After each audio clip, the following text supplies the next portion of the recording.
voilà, donc on arrive devant Matignon.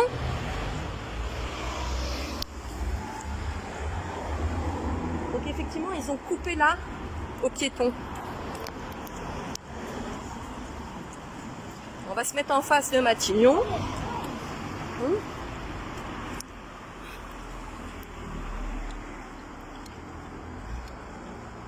Et bien surveiller, il a raison.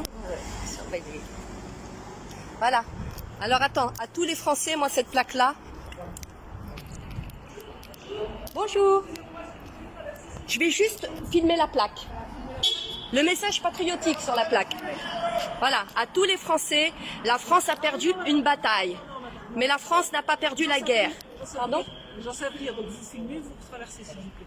Oui, mais enfin je peux aussi. J'ai le droit là d'être ici, non ? Votre destination se trouve sur la droite. Mais on n'a pas le droit d'être ici ? Juste vous avez le droit de venir voir la plaque et après vous avez le droit de traverser. D'accord. Et je savais pas qu'on n'avait pas le droit d'être ici. Pour ça on a mis des barrières et... Non, la barrière elle s'arrête là. Donc elle est ouverte ici. Oui, mais j'imagine. Mais je savais pas que c'était restreint aux piétons. D'accord. On va se mettre en face. Et vous ne pouvez pas rester en face. Ah bon ? À droite ou à gauche de la France. Bon, on va être au niveau de la colonne ici. Mais Caroline, viens, c'est pas grave.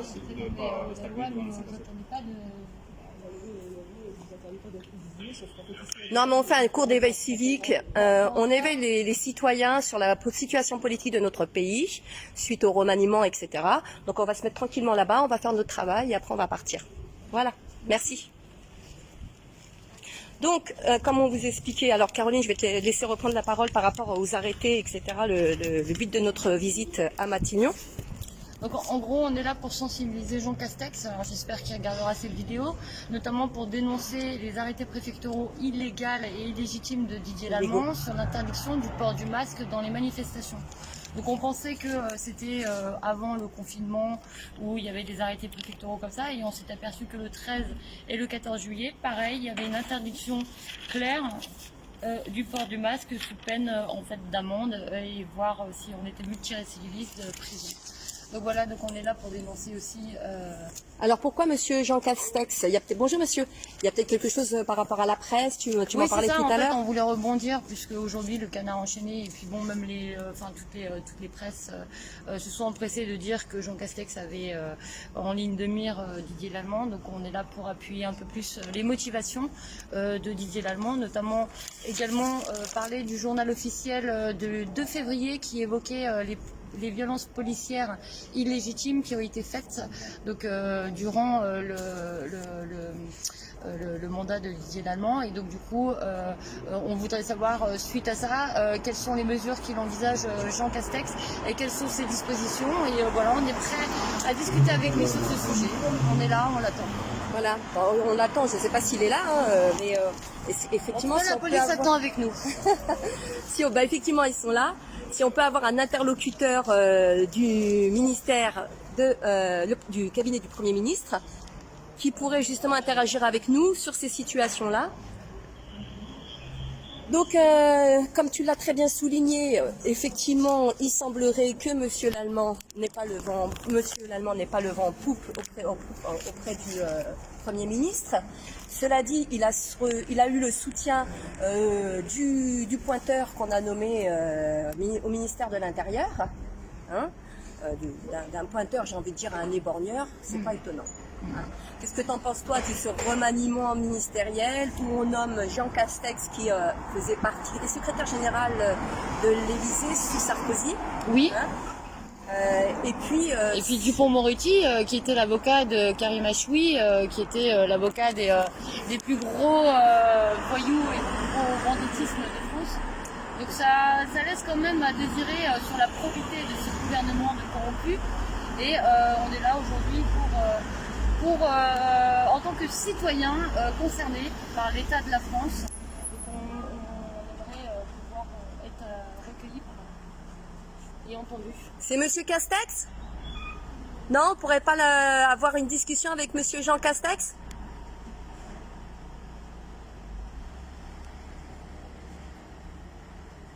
Voilà, donc on protège bien les voitures.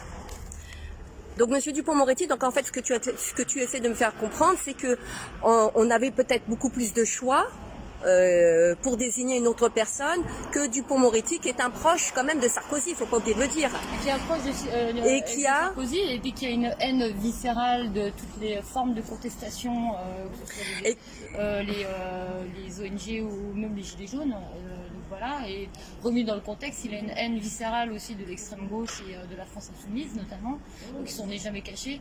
Donc tout ça n'est pas fait pour... Non, mais apaiser, surtout dans finalement, l'affaire le de conflit Sarkozy, social. parce que je vois c'était pour compléter l'info sur Sarkozy. Il faut savoir que le cabinet de l'avocat de Monsieur Sarkozy, c'était Maître Herzog, je crois, qui défendait Monsieur Sarkozy dans l'affaire qu'on connaît par rapport à la Libye, sauf erreur de ma part. Hein.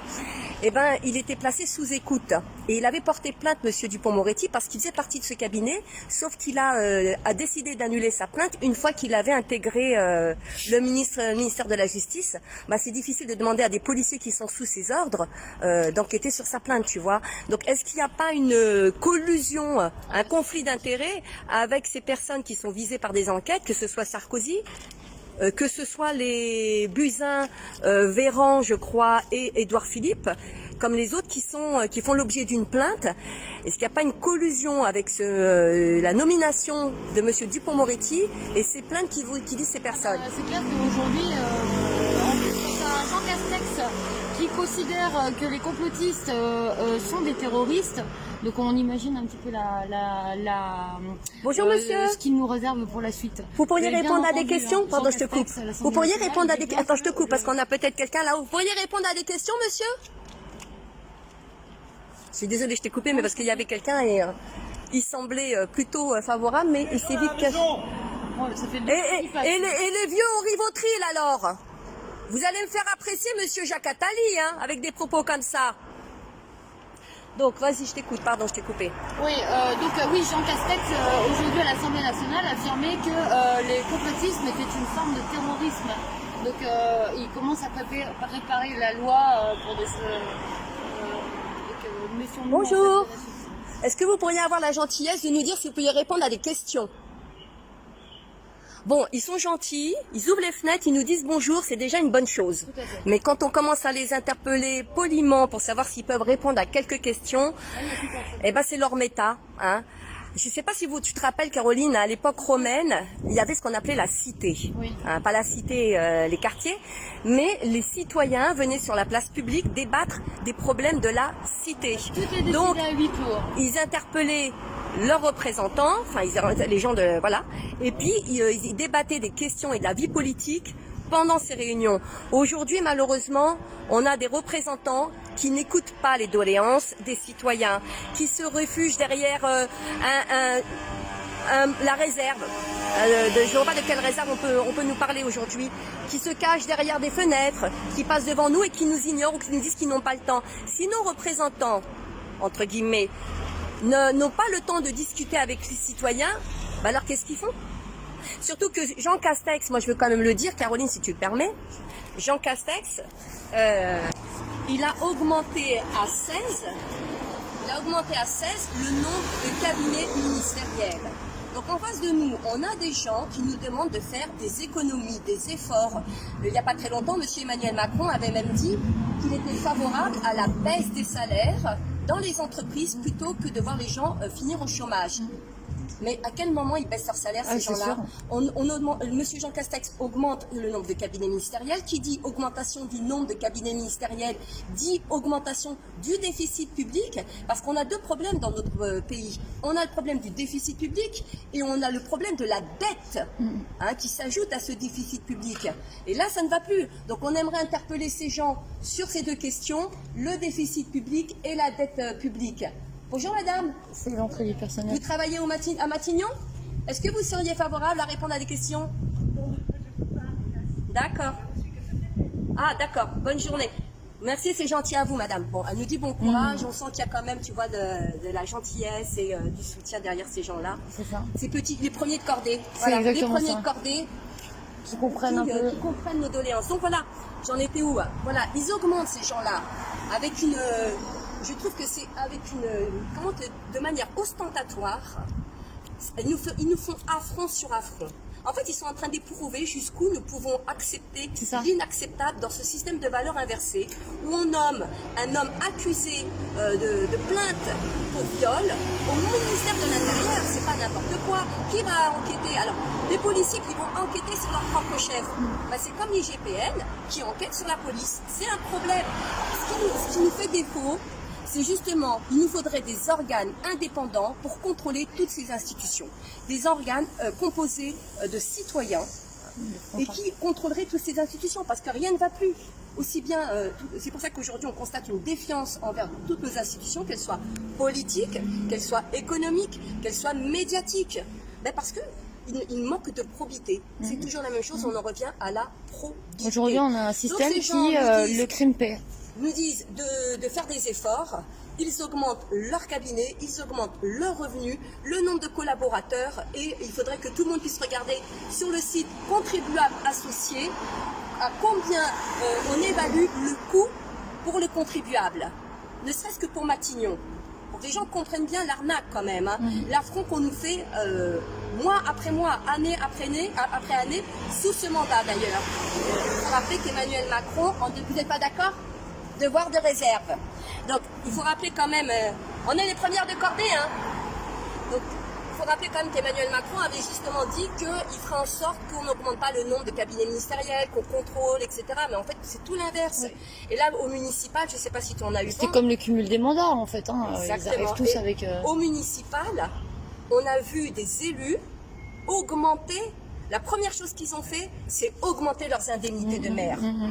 Je vais nommer Louis Alliot, Rassemblement National. Il y en a un autre du Parti Socialiste aussi. Tout de suite, la première chose qu'il a fait, augmenter ses indemnités. Est-ce que c'est la priorité? Là où tu demandes aux Français de faire des efforts, là où on sait que Tu leur demandes pas, tu prélèves il y a des sur leur commerces truc. qui font faillite. Donc ça veut dire des gens qui vont finir à la rue. Comme ça, après avoir été élus sur la base de toujours des mensonges, hein, une politique politicienne, ils augmentent leurs revenus, leur indemnité de maire. Et ça, c'est inadmissible. Il y en a une écolo qui a baissé son indemnité de maire de 1400 et quelques euros, tu vois. Alors après, à travailler, à voir. On va peut-être voir avec le monsieur s'il a la gentillesse de répondre à nos questions. Bonjour monsieur.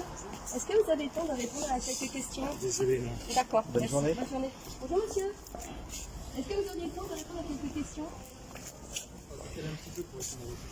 Ah, vous êtes très aimable. Bah, le monsieur, il se propose. On va pouvoir vous répondre, mais c'est juste par contre, par un peu plus loin, je crois le faire. Ah non, vous n'êtes pas aimable du tout, parce qu'en fait, vous nous dites dégagez plus loin, vous ne voulez pas répondre à nos Non, questions. C'est pas exactement. cool. Ah, monsieur Macron a dit qu'il fallait être cool. Eh ben voilà, vous n'êtes pas cool. Bon, on espère avoir des interlocuteurs beaucoup moins avares en information qui vont répondre à des questions sur la situation économique de notre pays, sur la situation politique de notre pays, sur les injustices qui sont faites à une catégorie de la population, cette ostracisation notamment envers les gilets jaunes. Tu peux couper si tu veux. Hein. On essaie d'aller de l'autre côté, Tati? On traverse, on va dans l'autre... Juste là, juste essayer Est-ce de... qu'on peut avoir voilà,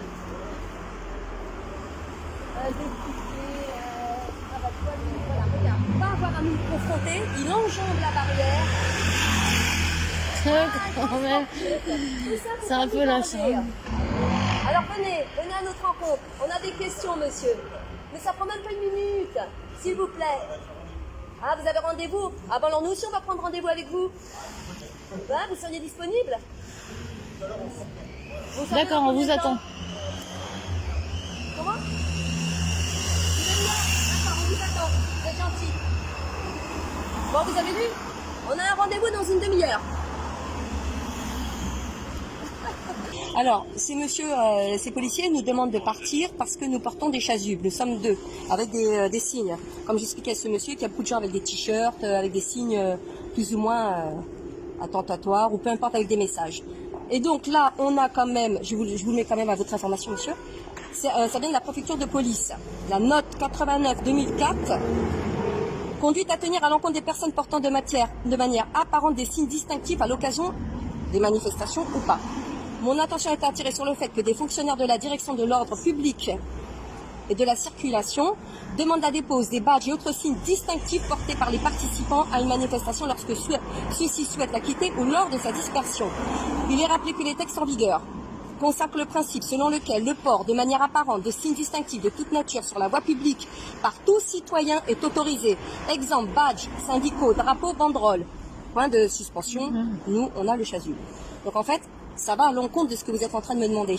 Peut-être que c'est dans le cadre Et d'une c'est manifestation autorisée, là vous n'êtes pas dans Non, le non, cadre peu de- importe. Non, c'est un article de loi. D'ailleurs, il est là. Je m'attendais à ce que vous me disiez ça, monsieur. C'est pour ça que je le porte à votre connaissance. Article 432-4. Donc, vous voyez, c'est ce qu'on a mis ici, quelque part. Article 432-4.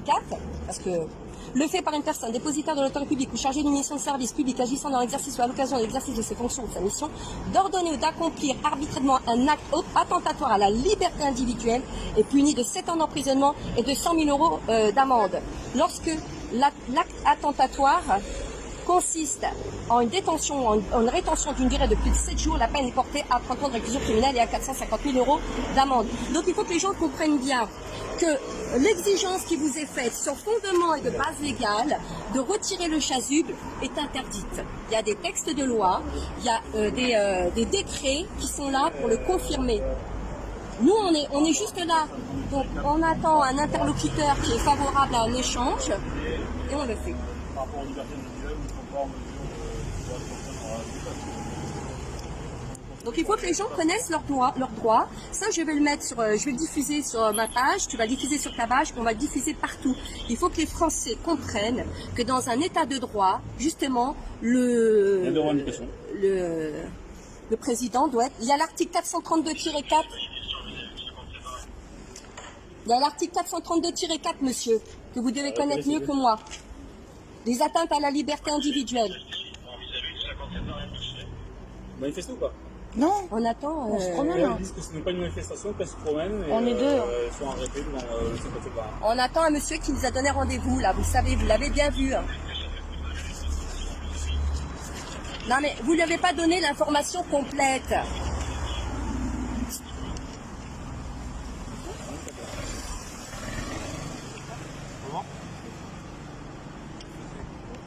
Voilà, c'est quand même des revendications. J'ai des gens incarcérés. Non, ça j'ai tous les jours. Tous les jours. Tous les jours. Du lundi au dimanche, et même quand chez moi je dors, parce que je pense à eux. Ils sont dans mon cœur. Ça, c'est les prisonniers arbitraires. On a des monsieur D'accord avec Fillon, vous, mais ça reste on a une des revendication. monsieur Balkany. Mais non, mais dites-lui qu'on attend quelqu'un, on a un rendez-vous là. Il y a un monsieur qui va sortir d'une réunion. Merci. Donc là, on a un monsieur là qui va venir après sa réunion, vous l'avez entendu d'ailleurs, hein, vous l'avez entendu. Quand il a dit qu'il était favorable, vous êtes comme les trois singes, vous, c'est ça. Donc il a dit qu'il était favorable à un échange. Donc on va attendre la fin de sa réunion et on va discuter avec lui des sujets. On va lui présenter nos doléances. Mais vous l'avez vu, vous étiez là, monsieur. C'est le monsieur qui a chevauché la barrière. La rebarbe. Bah, on connaît pas son nom. Vous étiez là. On nous a dit quand vous avez sa réunion, quand vous sortez de sa réunion, dans une demi-heure, vous devez faire votre dossier. Pardon?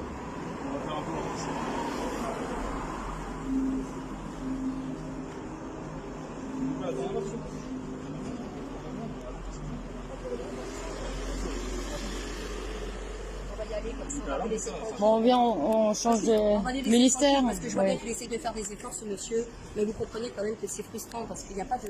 C'est vraiment une atteinte aux libertés, quoi. Comment on fait dans ce pays? Vous vous rendez compte que... Donc voilà, on a quitté Matignon, donc toujours avec Fatih, on a réussi à se dépatouiller des forces de l'ordre.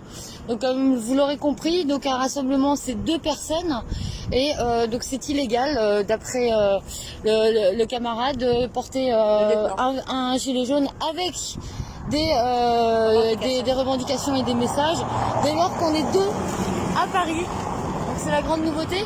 Et donc là, Comment on l'a bloqué avec ce décret qui vient de la préfecture?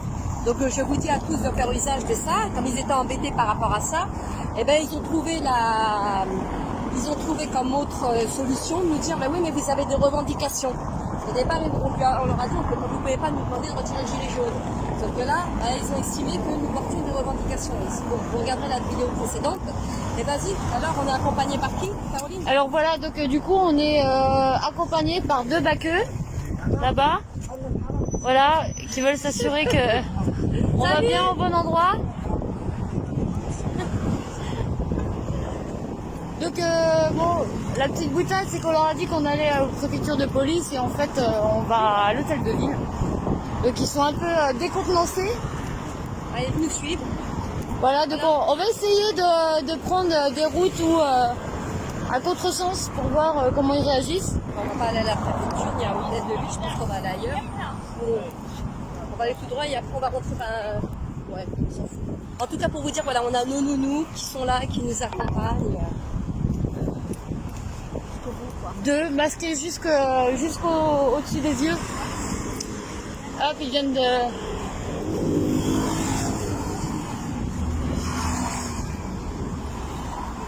Ils sont toujours là? Ah ouais, ils sont garés sur le pont.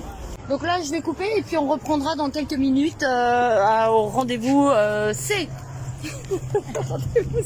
Donc aujourd'hui, le but d'être devant le Conseil d'État, c'est peut-être de sensibiliser donc ces sages et peut-être demander à une personne d'être entendue dans nos revendications. Il prévient lui déjà. Donc, Il prévient ses collègues lui déjà. Bon, on va attendre qu'ils arrivent, hein, c'est pas grave. Hein. Ouais, voilà. Bonjour, Donc monsieur. c'est important de bien préciser ce point parce qu'effectivement, nous, ce qui serait bien, c'est qu'on ait un avocat qui soit disponible et qui puisse relever justement toutes ces intentions qui sont dans ces décrets, ces intentions criminelles. Hein. Alors, ou c'est volontaire ou involontaire, peu importe, mais à partir du moment où c'est acté sur le papier et qu'on sait qu'on peut potentiellement mettre en danger la vie d'autrui, il est important d'avoir un avocat qui puisse travailler sur ces arrêtés et mettre en cause la responsabilité aussi bien du préfet. Bonjour monsieur, vous travaillez au Conseil d'État? Ah, stagiaire, d'accord. Bon courage, hein, pour servir le café et faire les photocopies. Bonjour messieurs, je vous filme pas, par discrétion, entendu. Ah, il faut respecter la distance, ouais, c'est 1 mètre. 1 mètre, c'est ça. Alors, la question qu'on se posait aujourd'hui, c'est est-ce qu'il serait possible de recevoir quelqu'un du Conseil d'État, notamment pour exprimer, de voir quelqu'un ou quelqu'un qui pourrait nous accueillir pour nous entendre sur les arrêtés préfectoraux de Didier Lallement. Voilà, tout simplement. On a plusieurs doléances, notamment l'histoire du LBD. Hein, vous avez entendu parler du LBD, vous avez vu les effets, les dégâts qui ont été faits sur la population. Vous filmez madame. Pardon monsieur? Vous filmez pas. Non, je filme vos pieds. Ah non, mais même mes pieds. Pourquoi? Ils sont beaux vos pieds, vous avez des super belles chaussures, regardez, ils ont des belles pompes. Ah, vous non, pas trop. Alors aujourd'hui, pas les moyens. on est ici pour dénoncer les arrêtés préfectoraux qui sont susceptibles. Qui voulait dénoncer ça? Pardon? En tant que les citoyens, qui on est mis en danger aujourd'hui par ces arrêtés préfectoraux où Didier Lallement interdit simplement le port et l'usage du masque de protection dans le cadre des manifestations. Donc aujourd'hui c'est passible du pénal, d'amende. Bon. Donc je veux une personne du Conseil d'État qui puisse qualifier ces arrêtés préfectoraux et qu'on puisse les retirer. Parce qu'aujourd'hui, un simple masque, c'est une amende de 135 € pour encours avec ces arrêtés préfectoraux. En pleine crise du Covid, on a encore ces arrêtés préfectoraux comme une épée de Damoclès lorsque les gilets jaunes vont manifester. Vous êtes qui, monsieur? Vous êtes un sécurité? La sécurité, nous, on veut un interlocuteur du Conseil d'État. Bonjour. Vous Parce ne que, pas, madame. Laurent Fabius, il est bien ici? Non, pas du tout. C'est pas au Conseil d'État qu'il travaille, lui?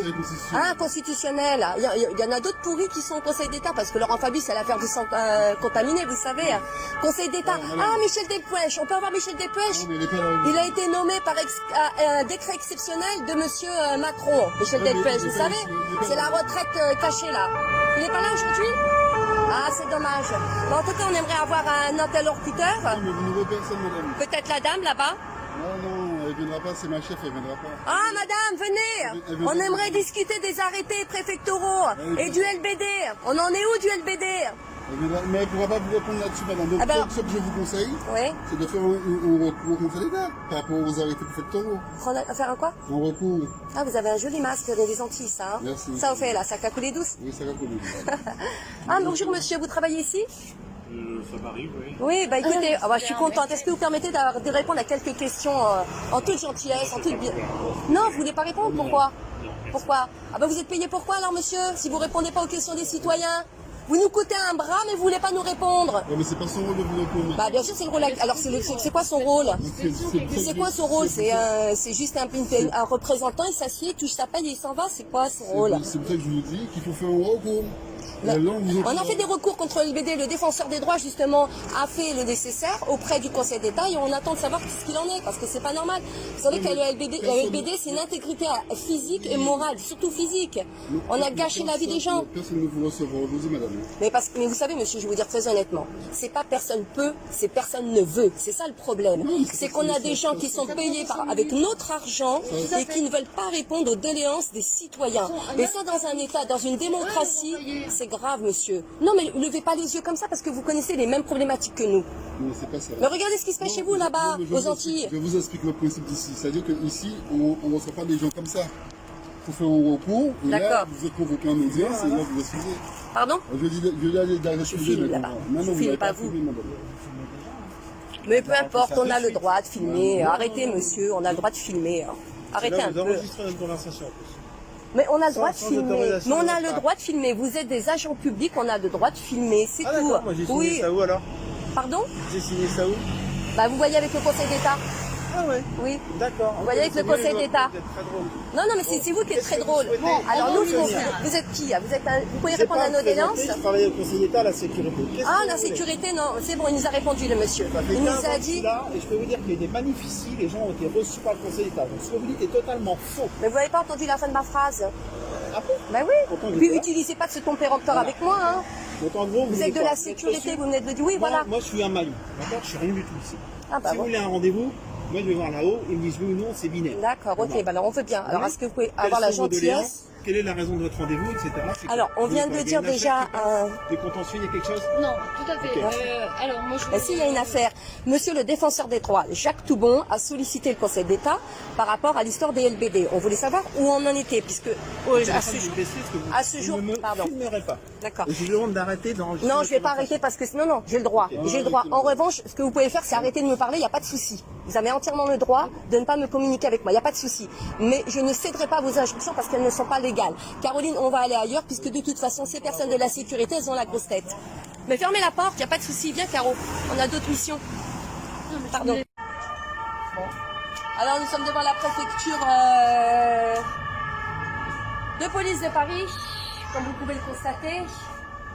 Et on attend l'Allemand s'il veut bien sortir de sa cachette pour pouvoir discuter avec lui de ses arrêtés. Mais c'est vrai que nous ne sommes pas dans le même camp. Et voir dans quel camp il se situe et discuter donc de ces mesures coercitives discriminatoires à l'encontre des Gilets jaunes, puisque toutes les demandes de déclaration de manifestation font l'objet d'un refus. Dès l'instant où les gens sollicitent les lieux de pouvoir, puisque nos revendications, nous souhaitons les porter devant les lieux de pouvoir et non pas dans les quartiers populaires où nous n'avons aucune visibilité. Donc il s'explique sur ce fait, d'autant qu'il l'Allemand concède quand même ces lieux où aux syndicats, quand les soignants ont déclaré, ils ont pu aller jusqu'à la Concorde, les syndicats les invalident, même devant le ministère de la Santé. Et encore hier, il y avait une manifestation, je crois, devant le ministère de la Santé, hier ou avant-hier. Donc qui nous explique que pourquoi il y a cette discrimination et qu'on puisse avoir toujours pareil, des supports et des appuis de la part des avocats qui justement attaqueraient le côté discriminatoire des arrêtés émis par le préfet allemand à l'encontre des Gilets jaunes. Voilà. Donc je vais peut-être te filmer. Voilà. Donc voilà, toujours pareil, c'est les arrêtés par contre sur les manifestations dans le cadre du mouvement des Gilets jaunes.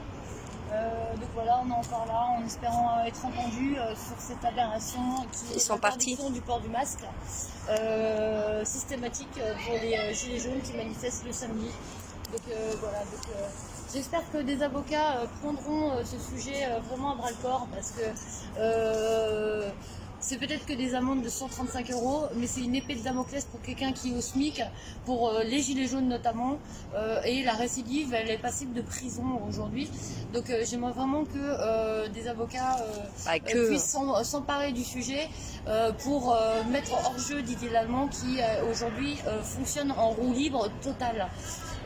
Au même titre que les violences qui ont été, les violences policières illégitimes qui ont été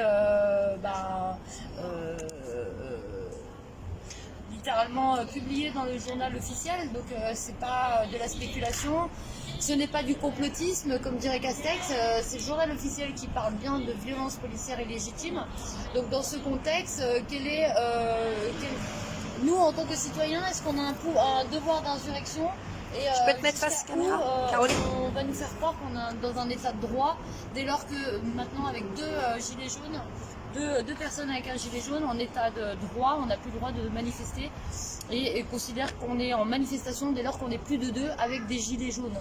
Donc voilà, donc tout ça, il faut vraiment qu'on s'empare du sujet et que des gens compétents puissent, je sais pas, entreprendre des démarches pour pouvoir arrêter et stopper ce gouvernement. C'est un peu comme les médecins, j'ai envie de te dire.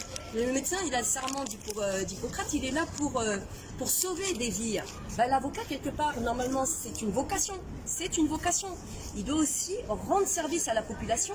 Il se rend compte, notamment par la note qui avait été envoyée par Madame Belloubet à tous les parquets pour demander de réprimer de la manière la plus sévère, pécuniaire, répressive, avec les gardes à vue, les emprisonnements au nom arbitraires, les gilets jaunes. Mais tout ça, même le Dupond-Moretti qui prétend défendre tout le monde, il aurait dû s'en saisir de ce dossier. Bien sûr. Et moi, ce qui m'étonne, c'est que ce soit le grand silence. Et ça m'inquiète. Dans notre pays, ça m'inquiète. Nous n'avons plus personne qui exerce par vocation. Nous n'avons que des opportunistes. Donc moi, j'en appelle à toutes ces personnes, que ce soit les avocats et autres, comme pour les médecins dans l'affaire du professeur Raoul, dans les problèmes de ces médecins dont on voit que le Conseil de l'ordre des médecins leur met la pression avec une menace d'interdiction d'exercer. Mais où sont tous les médecins qui ont signé le serment, qui ont prêté le serment d'Hippocrate? C'est quoi? C'est un serment d'hypocrite? On est devant le serment d'hypocrite vs le serment d'Hippocrate? Mais ça, on le verra dans une action ultérieure. Voilà, c'est tout ce que j'avais à dire pour conclure sur cette journée qui, à mon avis, a été très, très riche. Voilà, on a éprouvé notre démocratie.